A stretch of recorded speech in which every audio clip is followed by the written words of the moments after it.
This is uh, really a YouTube video and a certain report, particularly on the channel Moconomy. And this particular video is called "A New Economy Inside the Revolution You're Not Hearing About." And in this video, they go over a few different situations, right? And situations that I think really shed some very important light on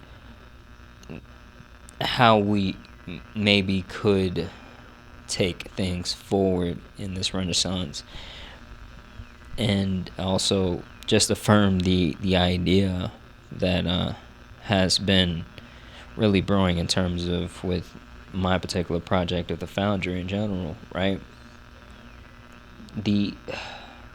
They go over like particularly a few things, right? So one's a co-living hotel. Uh, Another one would be a situation of urban agriculture where they provide employment for various types of people. And one is a brewing co-op, and another is a community market that is kind of like a garage, it's kind of like a large garage sale where a lot of a lot of immigrants come together, like outside of this one particular apartment building, and it's kind of, they call it like the backyard space. It's cool. It's cool. I like it. But I'm very much interested in a lot of these different new waves of life. Co-living, urban agriculture, worker co-ops, and also really just the idea of community market spaces. And there's another one that I forgot to mention earlier. It's a open source workshop. In terms of co-living, it's firmly established in the Foundry, right? So uh, I'll have some links in the description below. But the idea of urban agriculture, it's not something that I've really chose to expand on in that ebook version of really the Foundry right now. But the idea is, it's speaking to a system that I've really been thinking about a lot, right? Because this idea of urban agriculture, I think it links to a situation where I would say a friend of mine and was able to essentially get a state to recognize food grown from from various homes and neighborhoods, as really essentially sourced from a farm, right, or an official farm. And that way that these particular places could stock grocery stores, right? And I think there's an important idea in this, in that when you have really just people, so let's say for instance the Foundry in general, right? So allowing for this network to exist and creating and facilitating this network could come into a few ways. I'm not going to spend too much time on how it could come in, but this idea is something that could easily be coupled with essentially things like think about a landscape company that is regenerative in nature, right? And they help service these particular plants or these particular, gardens or farms or whatever, and they work with the actual homeowner to essentially provide local food to different grocery stores or whatever. And that's becoming more and more important the more and more we realize that we're like depending on things like pesticides to,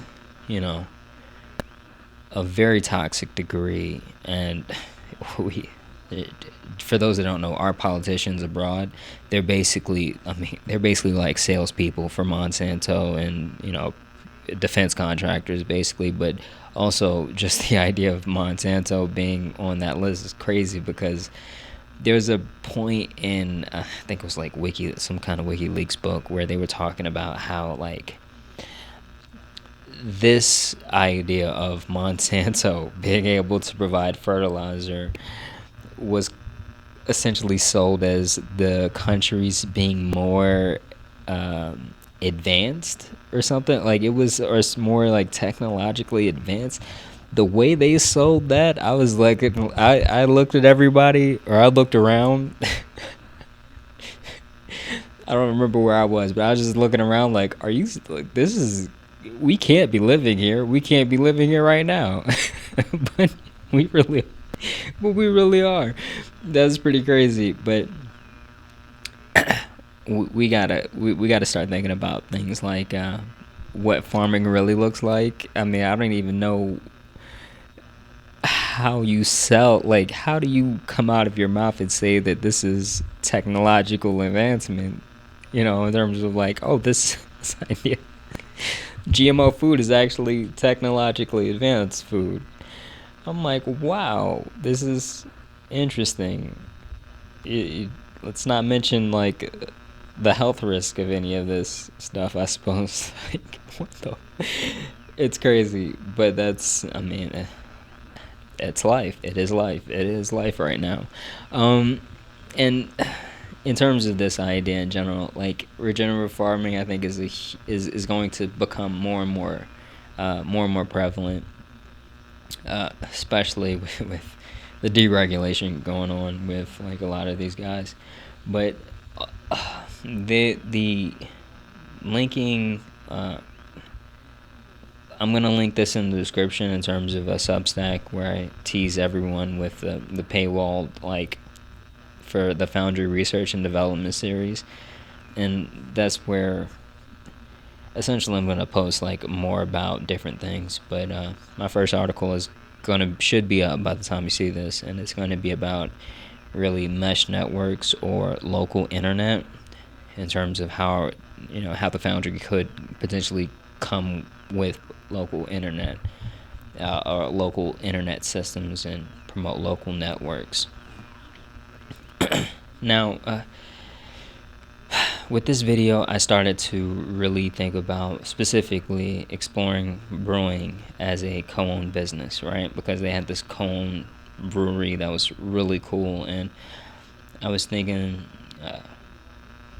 particularly when it comes down to the idea of the Foundry, I was thinking specifically about like tribe or guild owned businesses of all kinds, but specifically like coffee shops and bookstores. But the night atmosphere has kind of been gnawing away at my subconscious, right? Because I really want it to be something that is this is I feel like this may be a bit like ego driven, I suppose, in terms of how I'm looking at it, but I really want this to be like when it comes down to a Foundry, I want the nightlife to be really unparalleled, right? In terms of what you can do at night, how it feels to walk around at night. And that is really something that I'm going to continue to try to do. And I think the idea of, particularly in this case, a co-owned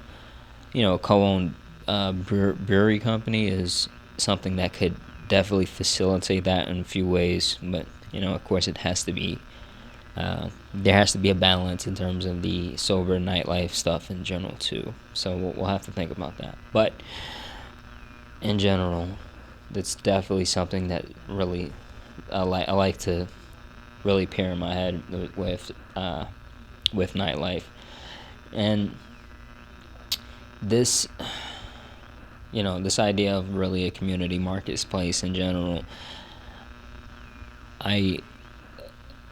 this idea of a community marketplace, it's something that I think is important and has very much it's important in itself, But I would say that I picture this more as a stepping stone to the foundry, because I think that people should be going outside and interacting as kind of a normal everyday thing, right? I don't think it's necessarily going to be a driving factor that these people are going to be like kind of like economically incentivized to come out. It's more like these people just come out just to have, regular fun or interactions with, the groups that they're a part of or whatever.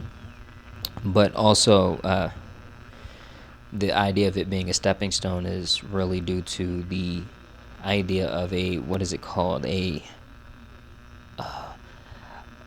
the there is a, I forget the actual name of it.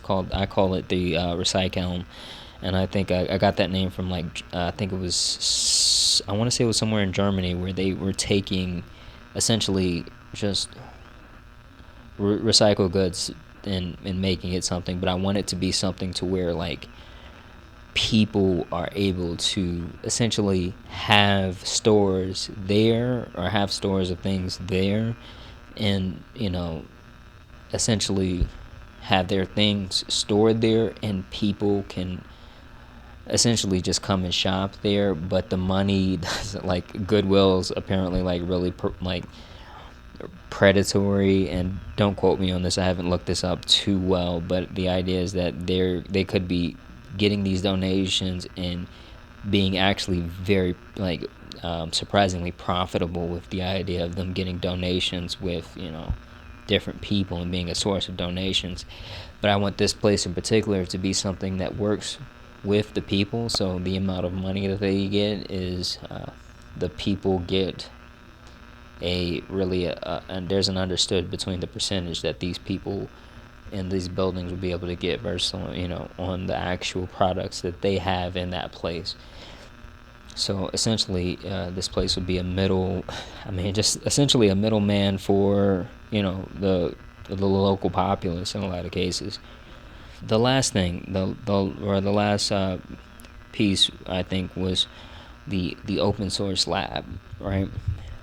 And in terms of open source, I don't think a lot of people realize how just tech really got started, right? Because it has its roots in open source, right? It was just how things were. And for those interested, there's a book called The Friendly Orange Glow. Yeah, I should totally look that up. But it's really about the origination of this system called Plato, right? And Plato originated in essentially the education field. The idea was psychologists came, to the conclusion that maybe there was a better way to do this education thing. And it got into colleges, and there was a understanding that or a culture of college students coming in and grad students coming in to help essentially create applications for the system. It grew like tremendously. I mean, I couldn't, like, if you it probably like it probably felt like walking into a time machine, like if you were able to walk into one of these Plato labs and see what was going on, because they had like, it was, when you talk about things like online gaming, when you talk about things like chat rooms, when you talk about things like online newsletters, these were propagating through this lab before the rest of the big tech companies got involved, like IBM, Microsoft. All of those people got really involved, and Apple got really involved. And the system was so amazing that essentially, like, businesses found out and they came in, and there was this tremendous profit incentive, and colleges and even some professors decided to essentially but they basically gave the kids who really helped develop a lot of the applications on the system, they would give them like little, like very small, measly percentages of the actual patents and the profits that came from the patents on these systems. And many times, like, these colleges, these colleges were even like holding diplomas, basically holding the diplomas hostage. And it just got complete, like when the whole patent system started in terms of with Plato, a lot of the collaborations slowed tremendously, and it just destroyed itself, right? So you didn't even hear about the company that really essentially destroyed Plato, right? Because it was just they were so greedy about everything that it just became like it wasn't even something that they could capitalize on. It was really really bad in terms of when you think about how a lot of these companies got and how the culture really, you know, changed due to a lot of these corporations coming in. But I think we need to think about and reevaluate the understanding that we have about open source, because Plato, I think, was a blow to the open source world that, people that we never recovered from, right? And that right there is something that I really, really would like for the Foundry to represent and really come to repair and even carry on this legacy of open source products. This idea of essentially, like, you have companies that are creating cultures around trying to basically make a patent, then yank the patent, so where they'll be the ones to profit from it. But if you establish a culture that really prioritizes like innovation, then I think you'll consistently be a step ahead of anybody with the culture of simply patent something and take it off the market. And this idea of people transforming, in terms of in this renaissance, they will come to you just based off the culture alone. They'll want to come to you and they'll want to prioritize you. But the idea of the innovation that you provide, I think that is going to lend to another layer of essentially dirt being laid over the corporations and the culture that they try to create, to where we have this and we profit off of it, even though the main people who profit are the people who wear business suits and not the people who actually do like actual like work on the actual product themselves. It is so ridiculous in terms of how people are currently getting away with things. But we do need to think about how our society needs to look in terms of this whole video, right? Going back to the idea of the new economy, in the many instances where people are starting to really pioneer new ways of living.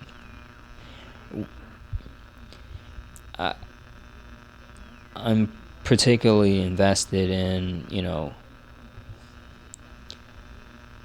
using really, I guess, the Foundry as the container, but the main thing is that these ideas are start to